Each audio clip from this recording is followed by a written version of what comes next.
In this video, we're going to go over recovery, beginning with journalizing facilities, which basically allow us to have an audit trail of all our transactions and database updates.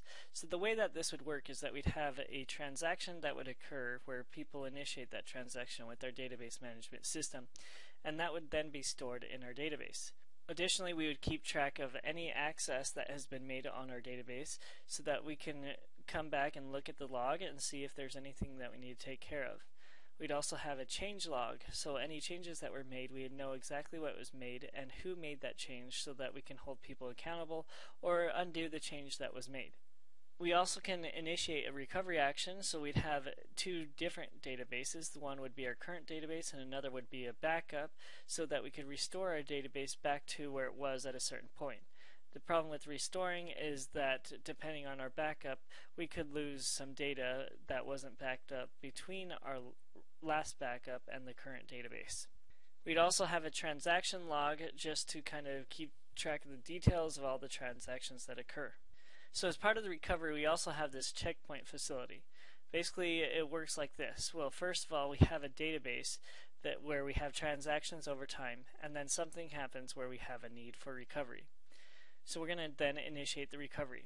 The problem with this is that anything between the backup that we have in this database and the cause for recovery is basically lost if we don't have it backed up.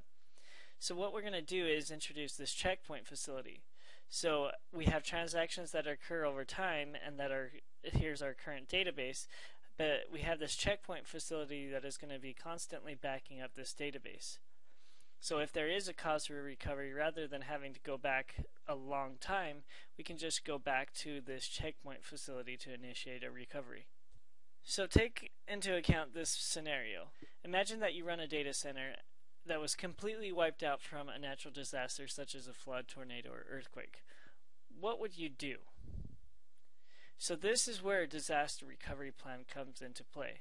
You're going to consider what is the worst thing that could happen to our data or our facilities, and how are we going to react to that. If you try to initiate a plan when the disaster has already happened, then it's too late, because you're going to be running all over the place. You won't know exactly what to do because you haven't walked through your plan to test it to make sure that it would work. So it's always important to have a disaster recovery plan. So one thing that some companies do is run a hot site. So Google is very good at this, meaning that they basically have data centers in multiple locations, and if one of these data centers is completely taken down, it just switches over to the hot site, which has all the servers, all the data, all the wiring, everything that it needs to flip the switch and run everything from that hot site. However, this is very expensive because we have to run all that equipment and have it all there for us to interact with immediately. We also have a cold site. This would be an example of everything that is built as a shell, and then what we're going to do is when we need to, we come in and fill in all the servers, all the cables, everything that we need to. Additionally, we would have like all of our data that's going to be stored in some location, maybe in like tape backup. For example, when I was a data center intern, we would send our tapes up to the Granite Vaults in Salt Lake City, and that's where they would be stored. And then if we needed to restore those backups, we'd have them bring them down, and then we could restore them. The problem with the cold site is that it takes time, and it could be very costly, and it may even take too much time that you'll never be able to recover. Now this brings us to our last point of this lecture, where we need to hack our database before the hackers do. Make sure that you have authorization before you do this, otherwise you could run into some serious issues and maybe even be arrested or terminated from your employment.